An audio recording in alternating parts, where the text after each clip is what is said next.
শুরু করছি আল্লাহর নামে, যিনি পরম করুণাময়, অতি দয়ালু। আসসালামু আলাইকুম ওয়া রহমাতুল্লাহি ওয়া বারকাতুহু। কি প্রিয় দর্শক, আমরা অনেকেই রাসূলুল্লাহ সাল্লাল্লাহু আলাইহি ওয়াসাল্লাম সম্পর্কে জানতে আগ্রহী। তাদের জন্য আমাদের আজকের এই পর্ব। প্রতিটি মুসলিমের রাসূলুল্লাহ সাল্লাল্লাহু আলাইহি ওয়াসাল্লাম সম্পর্কে জানতে আগ্রহ থাকা উচিত। তার চেহারা মুবারক কেমন ছিল কথা বলার ধরন, তার শরীর মুবারক কেমন ছিল। হজরত হাসান একদিন রাসূলুল্লাহ সাল্লাল্লাহু আলাইহি ওয়াসাল্লাম সম্পর্কে জানতে খুব আগ্রহী হয়ে পড়লেন। তিনি হজরত হিন্দ বিন হালাহকে বললেন, রাসূলুল্লাহ সম্পর্কে কিছু বলুন। হজরত হিন্দ বিন হালাহ শুরু করলেন, রাসূলুল্লাহ সাল্লাল্লাহু আলাইহি ওয়াসাল্লাম ছিলেন অসাধারণ শারীরিক গঠনের অধিকারী, অন্যদের কাছেও একই রকম দেখাত। ওনার মুখমণ্ডল রাতের পূর্ণিমার চাঁদের মতো উজ্জ্বল ছিল। তিনি মাঝারি উচ্চতার ব্যক্তির চেয়ে লম্বা ছিলেন, কিন্তু খুব লম্বা ব্যক্তির চেয়ে খাটো ছিলেন। ওনার মাথা ছিল সুন্দরভাবে বড় এবং ওনার চুল ছিল কোমল কোকড়ানো। যদি ওনার চুল স্বেচ্ছায় সিথি তৈরি করত, তবে তিনি তা সেভাবেই ছেড়ে দিতেন, অন্যথায় তিনি কখনও সিথি তৈরি করতে কষ্ট করতেন না। যদি সিথি সহজে তৈরি হতো তবে তিনি সিথি তৈরি করতেন, তবে কঠিন হলে তিনি সিথি তৈরি করতে কষ্ট করতেন না। যখন ওনার চুল লম্বা হতো, তখন তা তার কানের লতির নিচে থাকত। ওনার গায়ের রং উজ্জ্বল ছিল এবং তার কপাল প্রশস্ত ছিল। তার ভ্রু সূক্ষ্ম হলেও পূর্ণ ছিল এবং ভ্রু আলাদা ছিল, সংযুক্ত ছিল না। উভয় ভ্রুর মাঝখানে একটি শিরা ছিল যা তিনি রেগে গেলে ফুলে যেত। রাসূলুল্লাহ এর নাক ছিল মসৃণ, উঁচু এবং তার চারপাশে ছিল দীপ্তি। তার দাড়ি ছিল ঘন, চোখ ছিল কালো এবং গাল ছিল মসৃণ এবং অবাধ। তার মুখ ছিল মাঝারি প্রশস্ত, তার দাঁত ছিল সরু এবং মসৃণ, সামনের দুটি দাঁতের মধ্যে সামান্য ফাঁক ছিল। তার বুকের লোম নাভি পর্যন্ত একটি সরু রেখা তৈরি। মসৃণতা এবং স্পষ্টতার কারণে তার ঘাড় মুবারক একটি খোদাই করা রূপার মূর্তির মতো দেখাত। শরীর দেখতে দৃঢ় এবং মাঝারি আকৃতির ছিল এবং তার পেট তার বুকের সাথে সামঞ্জস্যপূর্ণ ছিল। ওনার বুক প্রশস্ত ছিল এবং কাঁধ প্রশস্ত ছিল এবং তার জয়েন্টগুলি স্পষ্ট এবং শক্তিশালী ছিল। তার শরীরের উন্মোচিত অংশগুলি সর্বদা উজ্জ্বল ছিল। ওনার বুক এবং নাভির মধ্যে পাতলা রেখায় প্রচুর লোম ছিল, যদিও ওনার পেট এবং বুক লোমহীন ছিল। ওনার বাহু, কাঁধ এবং বুকের উপরের অংশে লোম ছিল। তার লম্বা বাহু, প্রশস্ত তালু ছিল এবং ওনার হাতগুলি সুগঠিত এবং সোজা ছিল। ওনার হাত এবং পা সুগঠিত ছিল এবং ওনার আঙ্গুল এবং পায়ের আঙ্গুলগুলি আনুপাতিকভাবে লম্বা ছিল। ওনার কদম মুবারক এত সমতল ছিল, তার মসৃণতার জন্য জল সহজেই সেগুলি দিয়ে প্রবাহিত হতো। তিনি মাটি থেকে পা তুলে সামনের দিকে ঝুঁকে হাঁটতেন। তিনি হালকাভাবে পা নামিয়ে দ্রুত হাঁটতেন, দীর্ঘ কদমে হাঁটতেন। তিনি এমনভাবে হাঁটতেন যে তিনি উঁচু জায়গা থেকে নেমে আসছেন। যখন তিনি কারো দিকে ফিরে তাকাতেন, তখন তিনি তার পুরো শরীরটি সেই ব্যক্তির দিকে ঘুরিয়ে দিতেন। তিনি তার দৃষ্টি নিচু রাখতেন এবং প্রায়শই উপরের দিকে তাকাতেন না।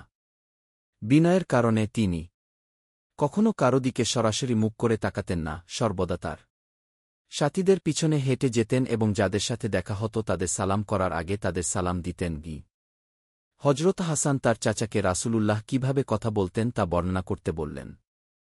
এ প্রসঙ্গে তার চাচা বলেন, রাসূলুল্লাহ সর্বদা আখিরাতের ব্যাপারে শোকাহত থাকতেন, সর্বদা তার উম্মতের দুর্দশার জন্য চিন্তিত থাকতেন এবং বিশ্রাম নিতেন না। তিনি দীর্ঘ সময় ধরে নীরব থাকতেন এবং প্রয়োজনে কেবল কথা বলতেন। শুরু থেকে শেষ পর্যন্ত তার বক্তব্য ছিল সম্পূর্ণ। অস্পষ্টভাবে কথা বলতেন না এবং সর্বাধিক বিস্তৃতভাবে কথা বলতেন। তার কথাগুলি স্পষ্ট এবং চূড়ান্ত ছিল, অতিরিক্ত কথা বলতেন না। তিনি কারো প্রতি কঠোর বা কাউকে বিব্রত না করে সদয়ভাবে কথা বলতেন। কথা যতই তুচ্ছ মনে হোক না কেন, তিনি সর্বদা তা অবজ্ঞা না করে খুব আগ্রহের সাথে শুনতেন। যখন সত্যের, দিনের বিরোধিতা করা হতো, তখন সত্যের প্রতিশোধ না নেওয়া পর্যন্ত কিছুই তার ক্রোধকে দমন করতে পারেনি। অন্য একটি বর্ণনায় বলা হয়েছে, দুনিয়ার বিষয়গুলো তাকে কখনও রাগান্বিত করত না। তবে যখনই সত্য, দিনের বিষয়গুলো বিরোধিতার সম্মুখীন হতো, তখনই সত্যের প্রতিশোধ না নেওয়া পর্যন্ত কিছুই এবং কেউ তার রাগ দমন করতে পারত না। তিনি কখনও ব্যক্তিগত কারণে রাগান্বিত হতেন না এবং তার ব্যক্তিগত জীবনকে প্রভাবিত করে এমন কোনো কিছুর প্রতিশোধ নিতেন না। যখনই তিনি কোনো কিছুর দিকে ইশারা করতেন, তখন তিনি তার পুরো হাত দিয়ে ইশারা করতেন এবং শুধুমাত্র একটি আঙুল দিয়ে নয়, এবং বিস্ময় প্রকাশ করার সময় তিনি সর্বদা তার হাত উল্টে দিতেন। তিনি কখনও কখনও কথা বলার সময় হাত নাড়াতেন এবং তার ডান হাতের তালু বাম হাতের বৃদ্ধাঙ্গুলিতে আঘাত করতেন। যখন তিনি কারো উপর রাগান্বিত হতেন, তখন তিনি তার মুখটি সেই ব্যক্তির দিক থেকে ফিরিয়ে নিতেন এবং তারপর হয় তাকে উপেক্ষা করতেন অথবা তাকে ক্ষমা করে দিতেন। যখন তিনি খুশি হতেন তখন তিনি লজ্জার কারণে তার দৃষ্টি নামিয়ে রাখতেন। রাসূলুল্লাহ বেশিরভাগ সময় হাসতেন এবং যখন হাসতেন তখন তার দাঁতশিলা বৃষ্টির মতো জ্বলজ্বল করত। হজরত হুসাইন রাদিয়াল্লাহ আরও বর্ণনা করেন যে, যখন তিনি তার পিতা হজরত আলী কে রাসূলুল্লাহ এর ঘরে প্রবেশের পদ্ধতি সম্পর্কে জিজ্ঞাসা করেন, তখন তিনি উত্তর দেন, তার ঘরে প্রবেশ ছিল অনুমতিক্রমে এবং যখন তিনি ঘরে ফিরে আসেন তখন তিনি তার সময়কে 3 ভাগে ভাগ করেন। এর মধ্যে একটি অংশ ছিল আলিয়া, ইবাদতের জন্য, একটি অংশ ছিল তার পরিবারের, তাদের সাথে কথা বলার জন্য, এবং একটি অংশ ছিল নিজের জন্য। যে অংশটি তার জন্য সংরক্ষিত ছিল তা তার এবং জনগণের মধ্যে আরও ভাগ করা হয়েছিল। তার নিকটতম সাহাবাগণ রাদিয়াল্লাহ এর সাথে বাড়িতে আলোচনা করতেন এবং রাসূলুল্লাহ এর কাছ থেকে যা শুনেছিলেন তা জনসাধারণের কাছে পৌঁছে দিতেন, কোনো কথা গোপন না রেখে। এই সময়ে সাহাবাগণকে তার সাথে আলোচনায় অংশগ্রহণের অনুমতি দেওয়ার সময় সাহাবাগণকে অগ্রাধিকার দেওয়া তার অভ্যাস ছিল। দিনের ক্ষেত্রে তিনি ছিলেন সবচেয়ে সৎকর্মপরায়ণ। তাদের মধ্যে এমন ব্যক্তিরা ছিলেন যাদের একটি প্রয়োজন ছিল, অন্যদের 2টি প্রয়োজন ছিল এবং অন্যরা ছিলেন যাদের আরও অনেক চাহিদা ছিল। রাসূলুল্লাহ সাল্লাল্লাহু আলাইহি ওয়াসাল্লাম এইসব লোকদের প্রয়োজন পূরণের সাথে নিজেকে নিয়োজিত রাখতেন এবং তাদের আধ্যাত্মিক সংস্কার এবং বৃহত্তর উম্মাহর সংস্কারের দিকে পরিচালিত বিষয়গুলি সম্পর্কে তাদের পরামর্শ দিতেন। রাসূলুল্লাহ সাল্লাল্লাহু আলাইহি ওয়াসাল্লাম তার সাথে দেখা করতে আসা ব্যক্তিদের কাছ থেকে মুসলিম জনসাধারণের কল্যাণ সম্পর্কে জিজ্ঞাসা করতেন এবং সেই অনুযায়ী তাদের পরামর্শ দিতেন। রাসূলুল্লাহ সাল্লাল্লাহু আলাইহি ওয়াসাল্লাম তার সাথে দেখা করতে আসা ব্যক্তিদের বলতেন, এখানে যারা উপস্থিত আছেন তারা যেন অনুপস্থিতদের কাছে বার্তা পৌঁছে দেন। তোমরা আমার কাছে তাদের চাহিদা পৌঁছে দাও যারা নিজেদেরকে উপস্থিত করতে অক্ষম, কারণ তারা খুব বিনয়ী, ভীত অথবা নিজেদেরকে উপস্থিত করার জন্য অক্ষম। কিয়ামতের দিন আল্লাহ সেই ব্যক্তির পা দৃঢ় রাখবেন যে তাদের নেতাকে অন্য ব্যক্তির চাহিদা সম্পর্কে অবহিত করবে যারা নিজে তা করতে পারে না। শুধুমাত্র গুরুত্বপূর্ণ বিষয়গুলি যা রাসূলুল্লাহ সাল্লাল্লাহু আলাইহি ওয়াসাল্লামের কাছে উল্লেখ করা হতো এবং তিনি অন্য কিছু, যেমন অনর্থক কথাবার্তা, গ্রহণ করতেন না। লোকেরা দ্বীনি জ্ঞানের সন্ধানে তার কাছে যেত এবং কিছু স্বাদ গ্রহণ না করে চলে যেত না, এর অর্থ হয় তারা যে জ্ঞানের জন্য এসেছিল তা না পেয়ে চলে যেত না, অথবা তারা কিছু খাওয়া বা পান না করে চলে যেত না। হজরত হুসাইন আরও বর্ণনা করেন যে তিনি তার পিতাকে রাসূলুল্লাহ সাল্লাল্লাহু আলাইহি ওয়াসাল্লামকেন এবং কখন ঘর থেকে বের হতেন সে সম্পর্কে জিজ্ঞাসা করেছিলেন। হজরত আলী বলেন, রাসূলুল্লাহ সাল্লাল্লাহু আলাইহি ওয়াসাল্লাম সর্বদা তার জিহ্বাকে এমন সমস্ত বিষয় থেকে দূরে রাখতেন যা তার সাথে সম্পর্কিত। তিনি সর্বদা লোকদের অস্বস্তিকর বোধ না করে তাদের স্বাচ্ছন্দ্য বোধ করাতেন, তিনি সর্বদা তাদের পরামর্শ দিতেন এবং এমনভাবে নিন্দা করতেন যাতে তারা তার সাথে থাকতে কখনও ভয় না পান। তিনি সর্বদা গোত্রের সম্ভ্রান্ত ব্যক্তিদের সম্মান করতেন এবং তাদের গোত্রের নেতা হিসেবে নিযুক্ত করতেন। তিনি মানুষকে সতর্ক করতেন আখিরাতের শাস্তি এবং অন্যান্য উপাদান এবং মানুষের ক্ষতি সম্পর্কে। অন্যদের সতর্ক করার পাশাপাশি তিনি অন্যদের ক্ষতি থেকেও নিজেকে রক্ষা করতেন, কাউকে তার প্রফুল্লতা এবং ভালো চরিত্র থেকে বঞ্চিত না করে। তিনি সর্বদা তার সাহাবীদের উপর নজর রাখতেন এবং জনসাধারণের কল্যাণ সম্পর্কে জিজ্ঞাসা করতেন। রাসূলুল্লাহ সাল্লাল্লাহু আলাইহি ওয়াসাল্লাম যে কোনো ভালো কাজের প্রশংসা করতেন এবং উৎসাহিত করতেন। অন্যদিকে তিনি যে কোনো মন্দ কাজের নিন্দা করতেন এবং তা নিরুৎসাহিত করতেন। তিনি সকল বিষয়ে মধ্যপন্থী পথ বেছে নিতেন এবং কখনও পরস্পর বিরোধী ছিলেন না। তিনি কখনও মানুষের দিনের কল্যাণ সম্পর্কে অবহেলা করতেন না যাতে তারা দিনের প্রতি অবহেলা না করে বা সম্পূর্ণরূপে তা থেকে মুখ ফিরিয়ে না নেয়। তিনি প্রতিটি পরিস্থিতি মোকাবেলা করার একটি পদ্ধতি রেখেছিলেন, কোনো ব্যক্তির অধিকারের সাথে আপোষ না করে বা কোনোভাবে তাদের উপর সীমালঙ্ঘন না করে। তার মতে সর্বোচ্চ মর্যাদার মানুষ হলেন তারাই যারা মানুষের প্রতি সবচেয়ে বেশি সহানুভূতিশীল এবং তাদের সবচেয়ে বেশি সাহায্য করতেন।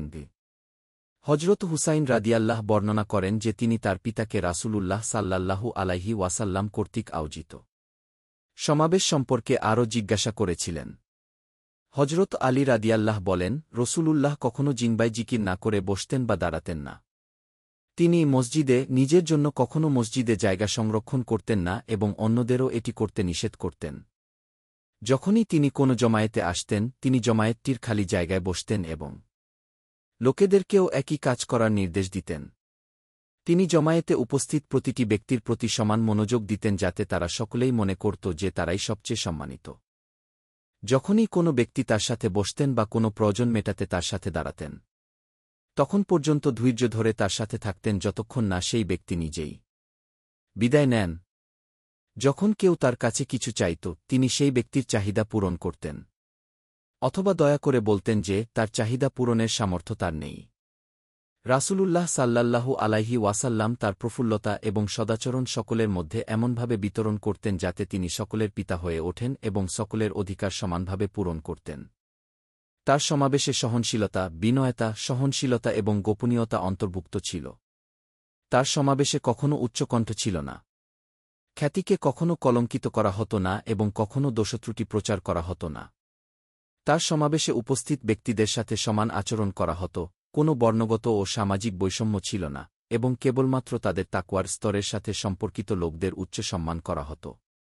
প্রতিটি ব্যক্তি একে অপরকে সম্মান করত এবং ঠিক যেমন বয়স্কদের প্রতি শ্রদ্ধা প্রদর্শন করা হতো, তেমনি ছোটদের প্রতিও অত্যন্ত করুণা দেখানো হতো। অভাবীদের প্রতিও মনোযোগ দেওয়া হতো এবং অপরিচিতদের সম্পর্কে জিজ্ঞাসাবাদ করা হতো, তাদের চাহিদা পূরণের জন্য। রাসূলুল্লাহ সর্বদা হাসতেন এবং সহনশীল মনোভাব এবং কোমল স্বভাবের পরিচয় দিতেন। তিনি কখনও রাগী ছিলেন না, কখনও কঠোর হৃদয়ের ছিলেন না, কখনও চিৎকার করতেন না, কখনও অশ্লীল কথা বলতেন না, কখনও মানুষের দোষ অনুসন্ধান করতেন না এবং কখনও অতিরিক্ত রসিকতা করতেন না। রাসূলুল্লাহ সাল্লাল্লাহু আলাইহি ওয়াসাল্লাম তিনটি জিনিস থেকে নিজেকে বিরত রেখেছিলেন এবং মানুষকে এই তিনটি জিনিস থেকে বিরত রেখেছিলেন। এগুলো ছিল: ১. তর্ক করা, ২. অতিরিক্ত কথা বলা এবং ৩. অনর্থক কথা বলা। তিনি কখনও কারোর নিন্দা করতেন না, কখনও কাউকে অপমান করতেন না এবং কখনও কারো দোষ অনুসন্ধান করতেন না। তিনি কেবল তখনই কথা বলতেন যখন তিনি তার বক্তব্যের জন্য পুরস্কারের প্রত্যাশা করতেন।